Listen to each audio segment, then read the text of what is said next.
Everything about this controller is bizarre. This is the weirdest controller I have ever seen or tested, and keep in mind, I've seen a few controllers in my day. Let me caveat that by saying the quirkiest and most awkward modern controller, because I have a retro controller with a built-in fan that blows air hotter than Belle Delphine's bathwater, and a Nerf controller that's completely squishy. Also a controller that's shaped like Winnie the Pooh and can only be played on one PlayStation 2 game. This stands shoulder to shoulder with all those Freeks. Yeah, it's got a little clip there. That's just to put your phone in there. That's nothing awkward. Get that out of the way. Have you ever seen face buttons do this? How about this? Mushy membrane buttons, loud tactile mechanical switch, quiet mechanical tactile switch. 3 different types of face buttons. Why? Outer rear buttons, mushy membrane switches. Inner rear buttons, tactile clicky mechanical switches. Triggers, don't worry about trigger stops or trigger locks. These are just mechanical mouse clicks. There's no 3.5mm jack, so forget wired headset support. The price is an awkward number, $91.99. And weirdest of all, this controller is nowhere on the manufacturer's website. The actual company that produces it has the original Apex controller over here. Has some earbuds, has a little attachment for your phone because you're a mobile gamer. There's no evidence of this product ever existing other than the fact that you can lock it in on Amazon, but God knows however long this listing will be available. This is some real Twilight Zone shit. And I gotta say, I am 110% about it. This controller has 2, 4, 8 additional buttons. It has an application for PC and another one for mobile. It has programmable RGB. It has an air mouse where you can actually wave your controller around and move the mouse cursor on your PC, using the triggers as right and left click. The faceplates pop off, revealing a slot for a USB dongle. It's not included, and I can't find it anywhere online. So Bluetooth or wired it is. You don't want to use your face or action buttons as a right analog stick? I don't blame you. It comes with a little spacer inside of the hand grip that you can put in there and it just goes to being normal buttons. Fucking weird. Let's see if things can get any weirder with this controller. I have a feeling they will. After all, look who's reviewing it.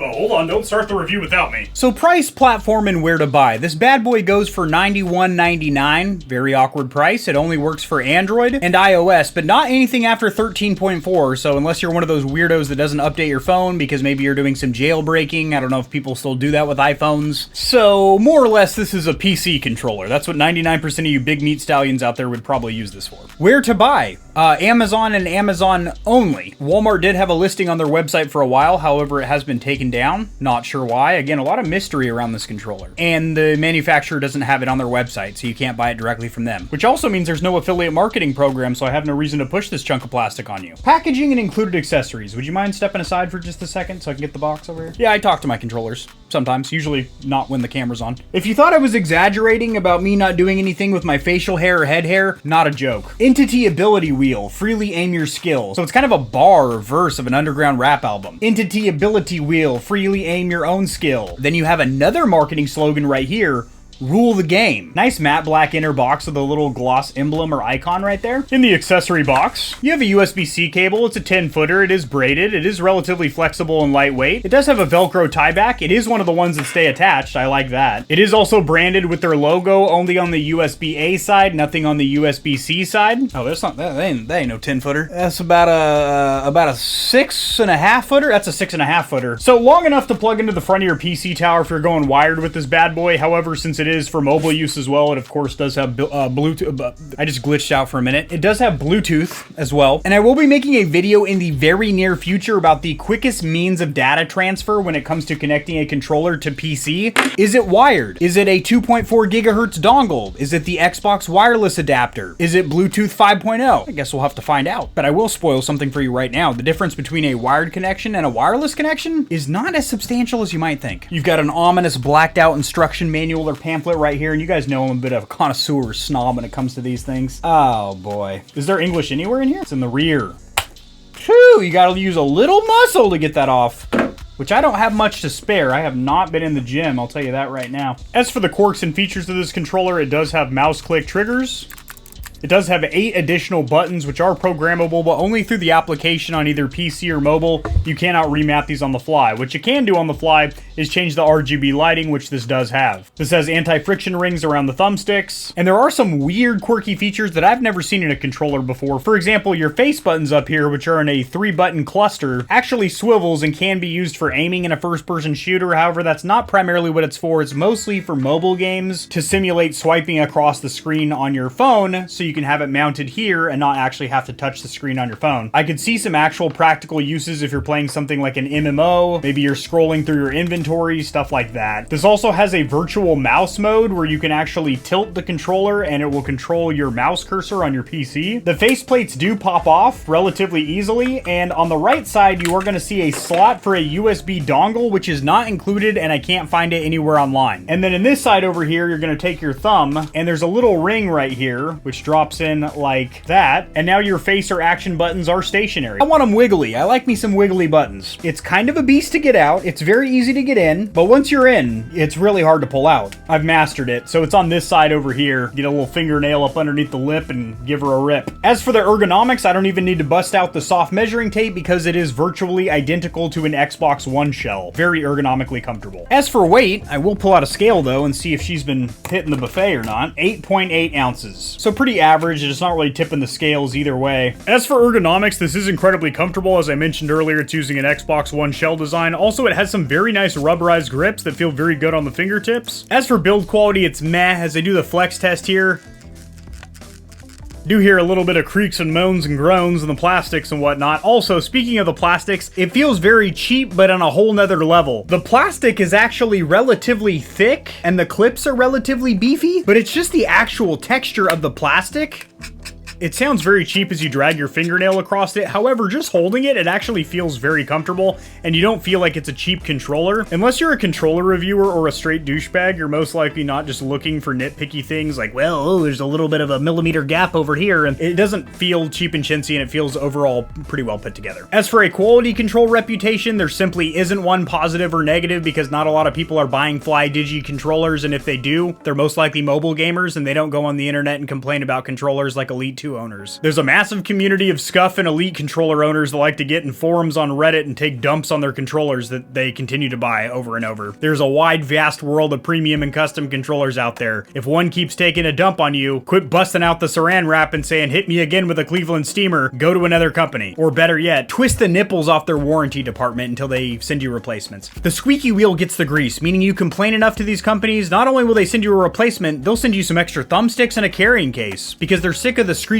banshee wails of you and their customer service emails. As for a warranty, there is 1 year of coverage on all Flydigi products, this bad boy included. As for D-pad, face buttons, basically everything on the front of the controller minus the thumbsticks. Holy shit. I guess I hadn't touched the D-pad up until now. So it is tactile and clicky. Makes a very interesting noise. It's almost hollow.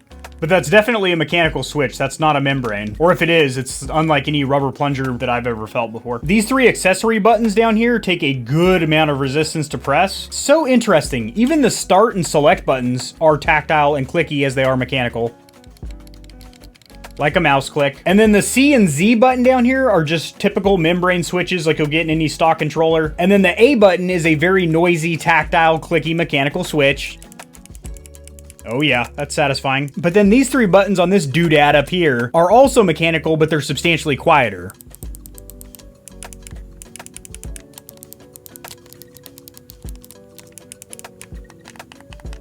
So 3 different button mechanisms on the front of this controller. Actually, technically 5, because there's different mechanical switches in here and then membrane switches down here. This is by far the weirdest controller I've ever tested. Modern controller. Just wait, I've got some weird shit planned for you guys. Let me specify, I mean controller reviews. I'm not doing anything weird with my viewers, okay? As for the thumbsticks, I actually do like them quite a bit. They feel like they take a good resistance. Minimal dead zone to break away from the neutral position. They snap back very quickly, and they feel really smooth. These almost feel like some magnetic Hall effect sensors. They don't really feel like a typical carbon and potentiometer thumbstick module like Alps or what everyone else is doing. They feel really good. As for the rubber compound, I would say slightly above average. On a scale of 1 to 10, I'd give them a 7. They have a nice textured design around the outside, and also they are concave, so you can get your fingertips in there nicely. Overall, feel pretty grippy. But let's plug it into the PC and measure the dead zones and thumbstick accuracy, shall we? So this controller is actually recognized by name on Gamepad Tester, which is surprising. I thought it would just be like a generic Xbox 360 controller, but nope. Flydigi 2.4 gig Android. Now, unfortunately, I am seeing a ton of out-of-the-box stick drift, and it's not giving me the option to test the circularity, which is trash. Let's try a couple things here. There we go. Yep, now it's just recognizing it as an X input standard gamepad. Look at that. I'll zoom in so you can get a better view, but that is a good amount of stick drift from that right analog stick. Let's go ahead and test the circularity. My hopes are low. Okay, actually not that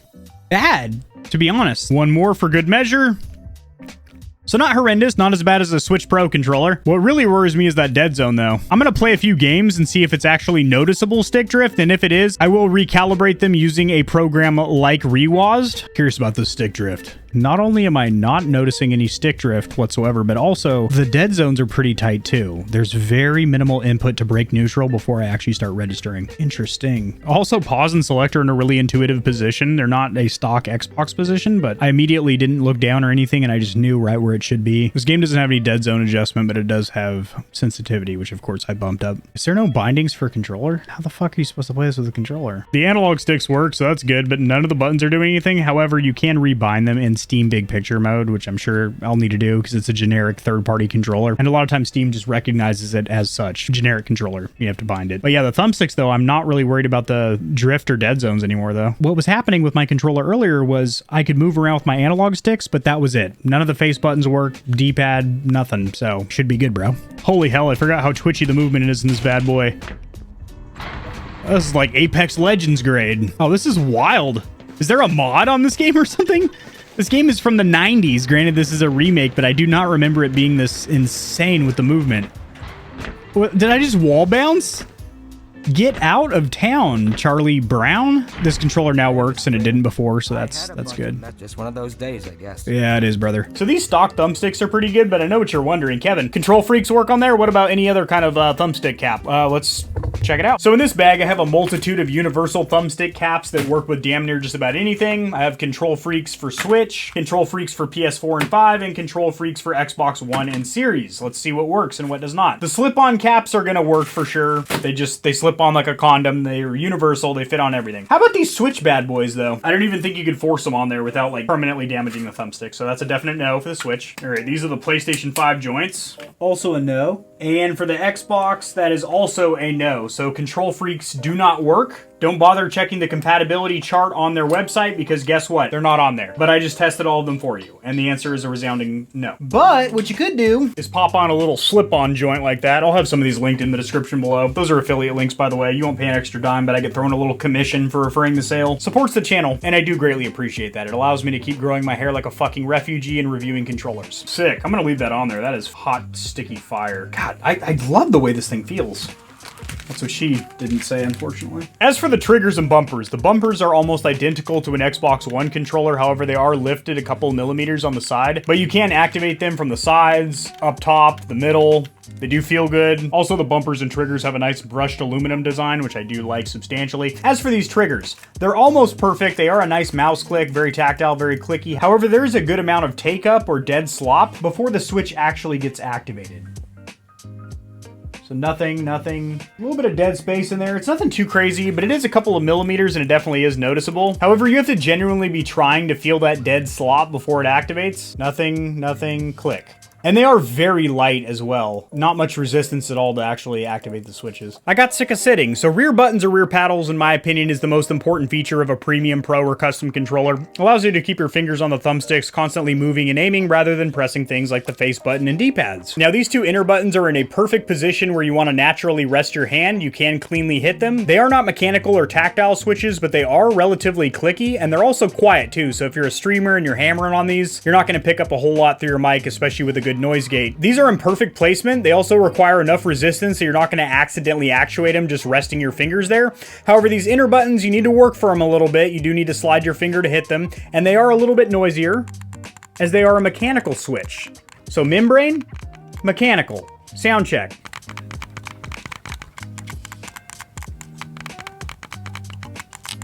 Can you rebind or remap the rear buttons? Yes, you can, but only on the PC or phone app. You can't do it on the fly because there's no onboard storage. But awkwardly enough, the company does offer a cloud storage solution to store your configurations in their cloud that I'm sure is completely trustworthy and a good place for you to put your shit. We're going to remap them on the PC like the good Lord intended. So adding even more to this controller being born in Bizarro land, when you plug it in, it's not instantly recognized by your PC. You actually need to turn it on, which is super weird because it should automatically be recognized by your PC, but it's not. As you can see from the software saying, hey bud, you don't even own a controller, you punk. What are you downloading the software for? You ain't got the hardware for it. I put the hard in hardware.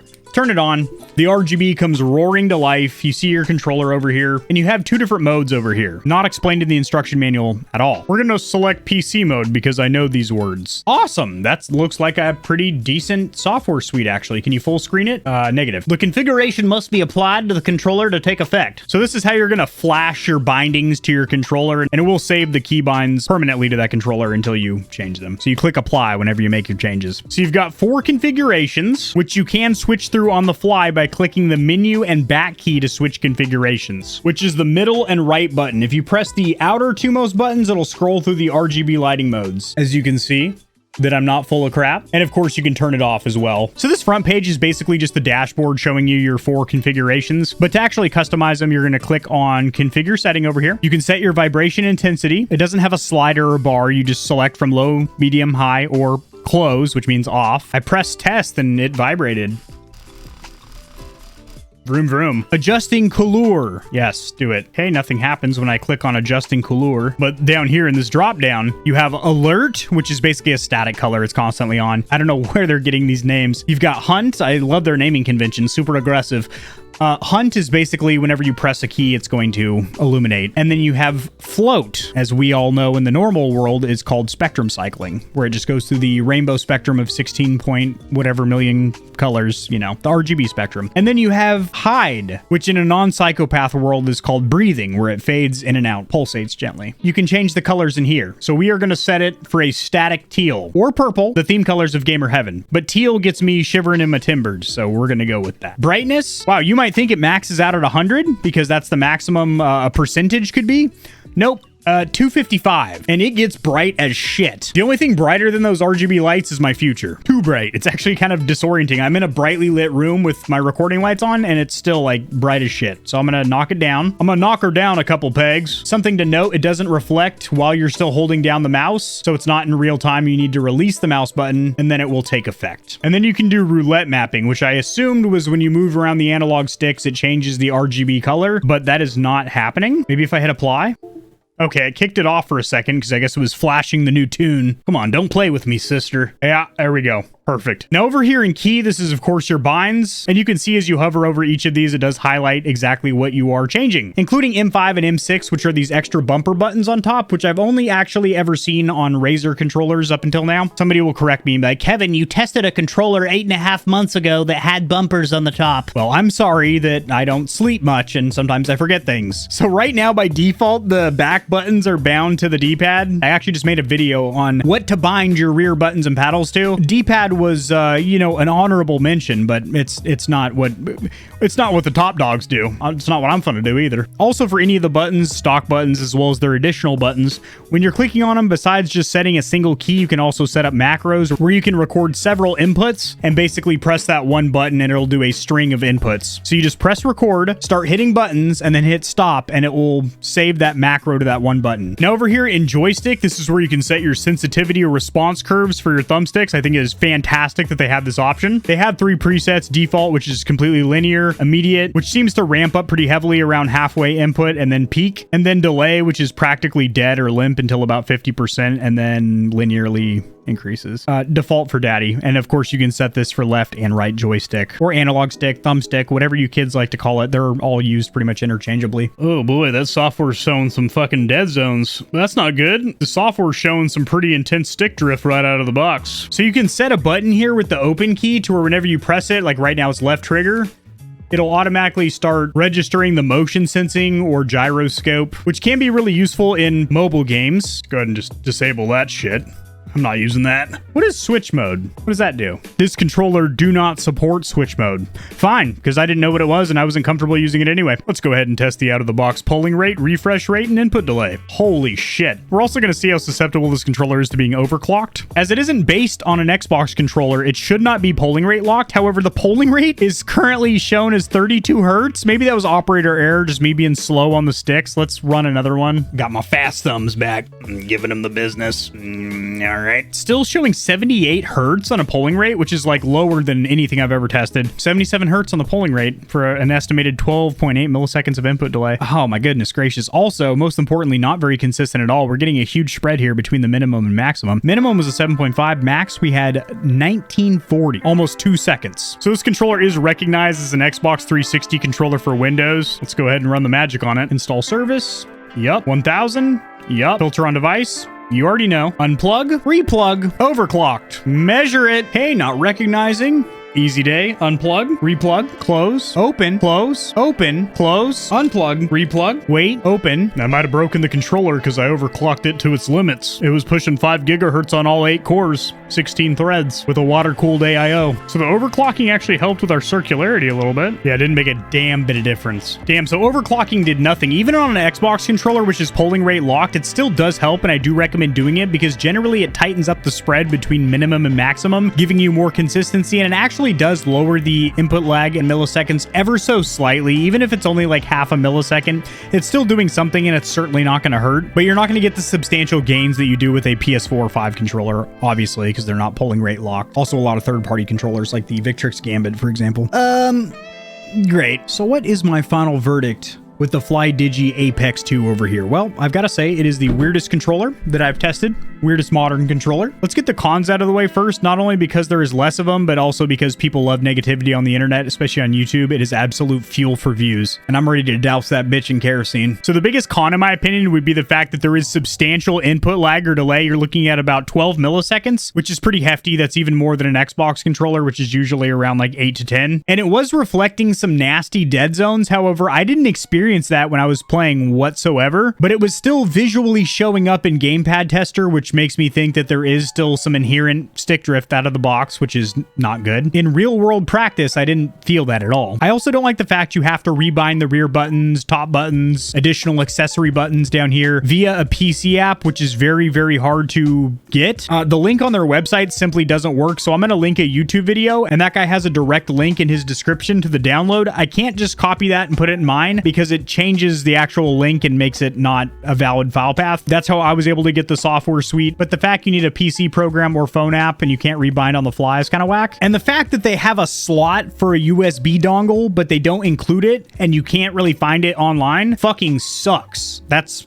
really crappy. Like, granted, you can Bluetooth this thing, but you'll probably be getting a fair amount of input delay, like more than you already do wired. As we're with the 2.4 gigahertz dongle, it's usually not bad at all. All right, now for the pros, because there is quite a damn few. First of all, this has 8 additional buttons. That's awesome. Granted, with their software, you can only rebind them to existing buttons, such as the face and Dpad buttons. However, if you run a program like Rewaz, you can actually use those additional buttons to do things like control scenes in your OBS, or do Windows controls, like switch songs in Spotify with your bumpers up here. Oh yeah, you can do that. So that's awesome that you have all these additional buttons. Next up, the controller ergonomically feels fantastic. It's an Xbox One shell with a good rubberized grip. The thumbsticks feel great. They have anti-friction rings, so you glide along smooth plastic when you're at full lock. Next, I love the mechanical switches, the triggers, the options and share buttons, the 4 face buttons up here, but not the 2 down here for some reason. They feel very, very crisp, tactile, and clicky. Love it. Love that for you. The fact that this works on mobile very well is that's basically what it's meant for. It comes with the clip for your phone, and it has features like gyroscope sensing and this movable stack of buttons over here for your mobile games. That's awesome. The rear buttons